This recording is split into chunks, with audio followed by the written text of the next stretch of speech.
Assalamualaikum warahmatullahi wabarakatuh. Saya Nadine Fitriana Ramadina dengan NIM akhir 3127 dari program studi pendidikan biologi.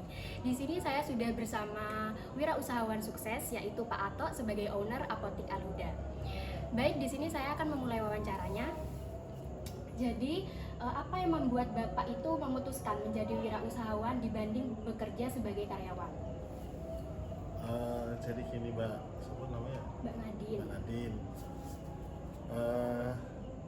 Sebenarnya saya juga nggak terus wirausahawan murni ya sebenarnya. Jadi saya tuh berjalan di dua kaki karena ya kita tahu kondisi saat ini tuh mungkin akan relate juga ya dengan generasi yang seumuran sampean ya, Gen Z lah istilahnya Iya, kan. Kalau sekarang itu satu income aja nggak cukup. Ya, jadi kalau bisa duanya kenapa enggak gitu. Artinya ya yang memutuskan saya untuk bisa memulai bisnis ya karena saya merasa cita-cita saya memang dari kecil dulu ya memang saya dibesarkan dari keluarga bisnis, jadi ya mau nggak mau itu sudah menjadi darah daging gitu Mbak Adin. Di samping pada saat ini saya sudah karyawan ya saya mulai merintis karena saya rasa gak ada dasarnya juga untuk bisa mengambil peluang gitu, dari mulai berbisnis dari muda. Menurut Bapak, apa perbedaan cara berpikir antara pengusaha dan pekerja biasa? Kalau pekerja biasa ya, kebanyakan rata-rata itu nggak, ya dia hanya seperti menunggu perintah, berinisiatif. Karena biasa ya dia ada struktur organisasinya kan. Tapi kalau dari segi bisnis itu perlu jiwa adaptif ya, dan bisa melihat peluang gitu Mbak. Jadi harus peka melihat kondisi lingkungan, terus kita bisa menangkap peluang apa yang kira-kira bisa dikerjakan sehingga itu bisa kita jadikan sebagai peluang untuk kita berwirausaha atau berbisnis itu. Apa nilai atau prinsip hidup yang paling mempengaruhi perjalanan bisnis Bapak? Nilai ya. Yang pasti ya apapun itu entah mau jadi atau wirausaha yang paling pertama adalah integritas, kejujuran. Karena ya itu sudah prinsip ya, apapun profesi kita ya memang harus integritas itu nomor satu, apalagi itu dalam bisnis. Artinya jangan sampai berbisnis itu tidak punya nilai integritas itu, karena berbisnis ketika kita ingin besar ya berarti kita harus menjaga integritas kita itu supaya nama baik kita itu tetap terjaga gitu Pak. Jangan sampai nanti kita udah mulai berbisnis nanti sekali nama kita tercoreng nih, nama kita berbisnis udah pasti akan rusak Pak. Gak akan akhirnya lagi kita dipercaya sama orang ataupun sama rekan-rekan bisnis kita gitu. Apa yang membuat Bapak itu tetap bertahan ketika usaha sedang mengalami kesulitan? Ya memang bisnis itu nggak gampang ya, pasti akan naik turun lah. Jadi tidak ada yang tiba-tiba bisnis itu berhasil. Pasti keberhasilan itu berawal dari gagal lagi, coba lagi, coba lagi sampai akhirnya gagalnya mentok dan baru berhasil gitu. Jadi kalau ada kesulitan, yaitu jangan anggap itu kesulitan, tapi jadikan itu adalah sebuah tantangan yang harus kita cari solusinya. Risiko terbesar apa yang pernah Anda ambil dalam bisnis? Resiko. Iya. Resiko mungkin ya ini ya, ketika khawatir ketika kita mulai berbisnis pasti akan dihadapkan dengan pikiran gimana kalau nanti ternyata bisnisnya nggak sesuai sama yang kita harapkan.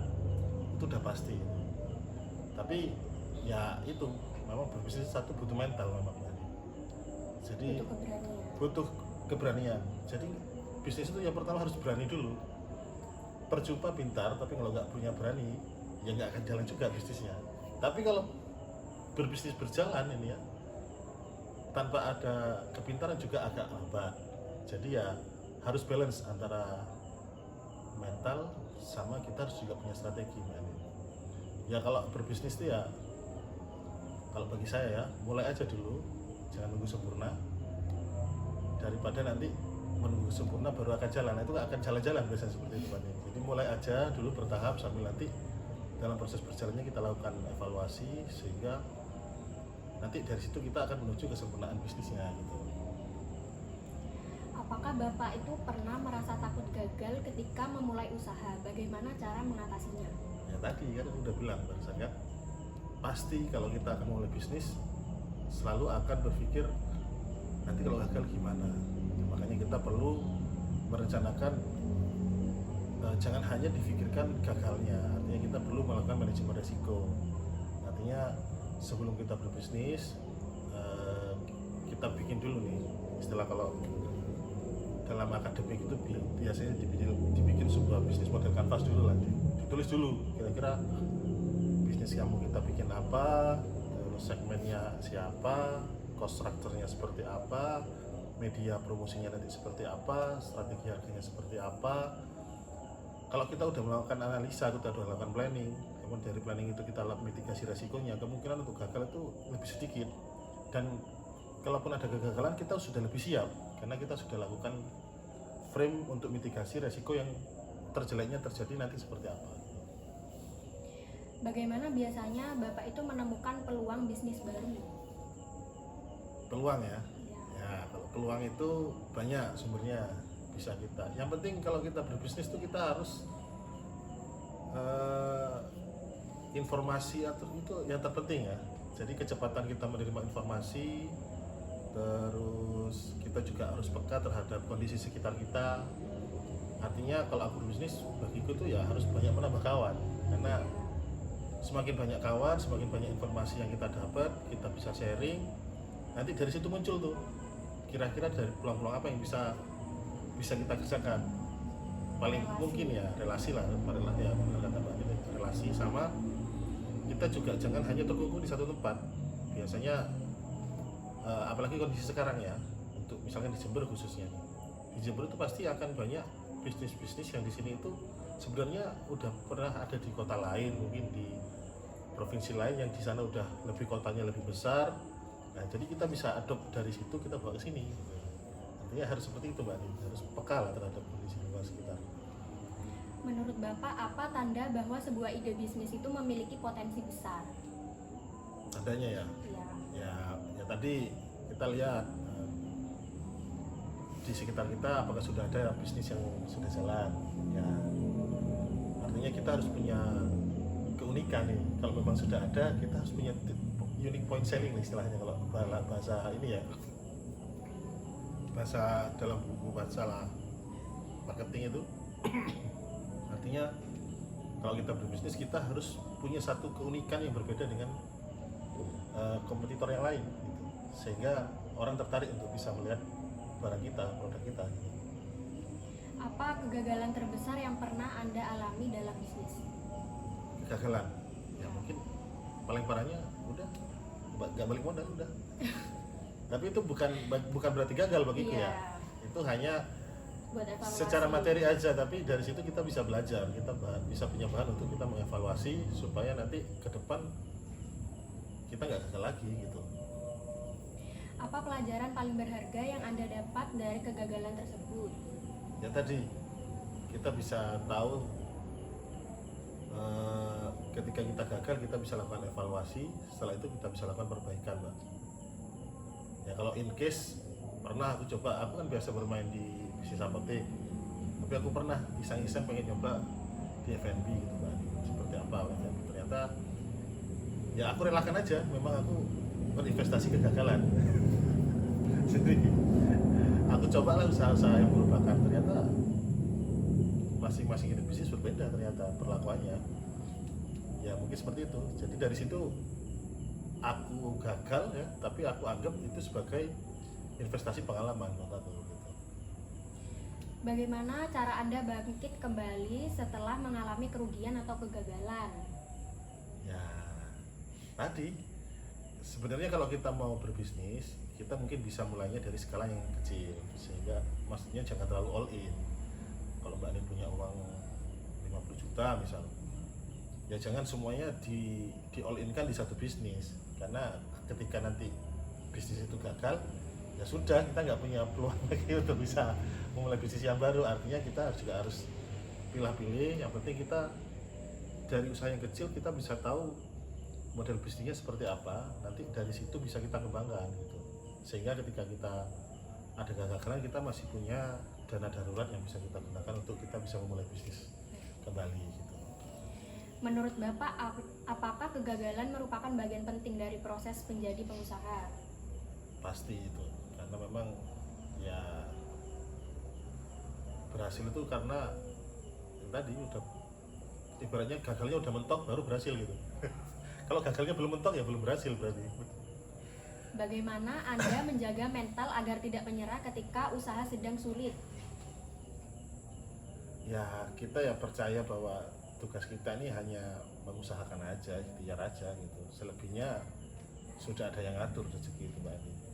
Itu yang prinsip yang saya anut ya. Artinya selama usaha kita maksimal, doa kita juga maksimal, pasti hasilnya itu yang terbaik.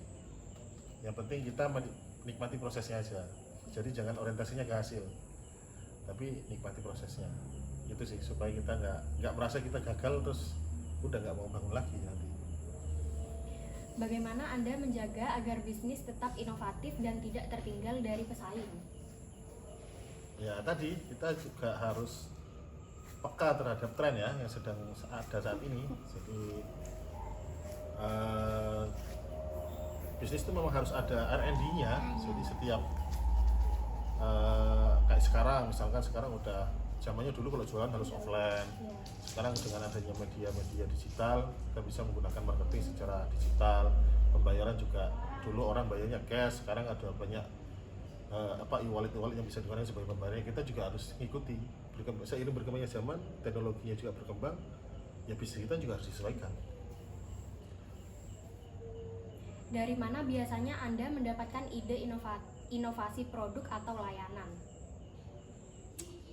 Kalau saat ini banyak banget sih sumber-sumber ide yang bisa kita pakai untuk acuan kita ini ya, kita pakai di bisnis kita ya. Banyak sumber lah, bisa dari YouTube mungkin, bisa dari TikTok, bisa juga dari berita, bisa juga dari mana-mana. Segala informasi yang memang ya tadi ada demand-nya ya kita garap aja, kita gas selama memang kita rasa oh ini masih berpotensi gitu. Artinya kita bisa melihat kondisi kalau besar sekali ya kita harus tahu kondisi dunia saat ini seperti apa, baru kita kecilkan lagi dunia seperti apa, di Indonesia dampaknya seperti apa, di Indonesia dampaknya di ibu kota seperti apa, dari ibu kota dampaknya ke daerah seperti apa, baru kita sesuaikan dengan oh kayaknya yang pas untuk kita yang seperti ini nih gitu Mbak Andi. Bagaimana Anda merespon perubahan tren pasar? Ya memang pasti akan ada perubahan yang namanya bisnis. Jadi ya kita memang harus mengikuti tren pasar, mau tidak mau. Jadi kalau kita kekeh dengan kita nggak mau berubah, kita nggak mau adaptif terhadap pasar, ya kita akan ketinggalan. Itu udah pasti itu. Pasti kita akan kemakan zaman sih. Seberapa penting kreativitas dalam menjalankan usaha? Kreativitas itu penting Mbak Andin, apalagi kondisi saat ini ya. Kalau nggak FYP ya nggak ada yang beli sekarang. Nah, seperti itu. Jadi ya kalau memang sekarang ya tadi harus bisa kreativitas. Jadi ya memang harus perlu support dari mungkin kalau sekarang ya dari konten-konten sehingga orang tertarik untuk bisa melihat produk kita gitu, bisnis kita seperti apa gitu. Bagaimana cara Anda membangun tim yang solid dalam usaha? Ya ini penting memang tim yang solid. Jadi saya itu memposisikan teman-teman yang saat ini bekerja dengan saya, nggak saya ambil sebagai anak buah dan bos, itu enggak. Tapi mereka juga saya anggap sebagai aset. Artinya bukan resource aja ya. Kalau resource kita peras sumber dayanya sebanyak-banyaknya untuk mendapatkan untuk semaksimalnya hanya untuk saya, enggak. Artinya mereka juga saya anggap sebagai aset yang mana ya aset ini harus kita jaga, karena saya bisa seperti ini sekarang usaha ini bisa besar, usaha ini bisa jalan ya karena mereka juga. Artinya kita kerjasama as a teamwork aja gitu. Bagaimana cara Bapak menghadapi konflik dalam tim atau karyawan? Ya kita ini sih biasanya kita lakukan maksimal tuh ya kalau di tempat bisnis yang saat ini berjalan di apotek itu kita lakukan evaluasi setiap bulan. Jadi ya, setiap bulan kita ajak teman-teman untuk sejenak itu ya rapat lah, tapi bisa dibilang bukan rapat ya, kalau rapat formal banget rasanya kan ya. Jadi aku bikin suasana kerja itu nggak yang formal-formal banget ya, kadang aku ajak mereka untuk sejenak keluar dari rutinitas apotek ya sehari-hari. Aku ajak makan, aku ajak mana, dari situ nanti baru kita sharing. Baru nanti ada sesi masing-masing menceritakan keresahan masing-masing itu satu-satu, coba nanti kita cari solusinya bareng-bareng. Seperti itu Mbak Andi. Apa kebiasaan atau rutinitas yang membantu Anda berkembang sebagai pengusaha? Kebiasaan ya, Ya. saya tuh mesti